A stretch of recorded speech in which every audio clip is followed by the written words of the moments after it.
సిలువ యొద్దకు రావటాన్ని బట్టి పాప క్షమాపణ నీకు దొరుకుతుంది. ప్రియమైన దేవుని బిడ్డలారా, బల్లారాధన ఇచ్చేటప్పుడు దాదాపు పెద్ద చాలా సంఘాల వారు ఇమ్మానుయేలు రక్తము, నేను ముగిస్తున్నాను, ఇమ్మానుయేలు రక్తము ఇంపైన ఓటరు అని మాట. అది ఎవరు రాశారు? పిచ్చోడు రాసిన పాట. అది ఎవరు రాశారు?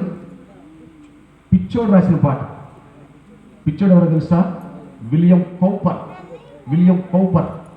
ఆ పాటకి జస్ట్ పోయిన నెల, ఈ నెల ఫస్ట్లోనో పోయిన నెలలోనో 250 సంవత్సరాలు అయిందంట ఆ పాట. చప్పట్లు కొట్టండి. 250 సంవత్సరాలైనా ఆ పాట సజీవంగానే ఉంది. చాలామంది పాటలు రాస్తున్నారు, ఒక సంవత్సరం పోతే పాట పడిపోతున్నాయి, కానీ ఇది పాట పడదు. అతడు కూడా ప్రేమ పిచ్చోడైపోయాడు, ప్రేమించి పిచ్చోడైపోయాడు. 1754లో ప్రేమలో పడి పిచ్చోడైపోయి పిచ్చి హాస్పిటల్ తెచ్చారంట. అక్కడ ఒక క్రిస్టియన్ డాక్టర్ ఉన్నాడంట. అతనికి ట్రీట్మెంట్ ఇస్తూ నేను ఇచ్చే ట్రీట్మెంట్ ఏదో తాత్కాలికంగా ఉపయోగపడుతుంది. ఆ పిచ్చి నుంచి కొంత బయటకు తీసుకొచ్చింది.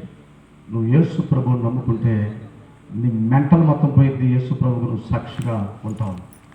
నువ్వు ఆయన రక్తంలో కడగబడాలని యేసు క్రీస్తుని గురించి, ఆయన ఏ విధంగా శిలువ యాగాన్ని చేశాడో, ఏ విధంగా లోక పాపాలను మోసుకొని పోవు దేవుని గొర్రెపిల్లగా ఈ లోకంలోకి వచ్చాడో ఆయనకి తెలియజేసినప్పుడు ఆ వ్యక్తికి కనుగుప్పగలిగిందంట. అది 1773వ సంవత్సరం పరిశుద్ధాత్మ దేవుడు అతను తాకినప్పుడు అతను రాస్తున్నాడంట, ఇమ్మానుయేలు. లేచినపడండి, ఇమ్మానుయేలు రాత్రము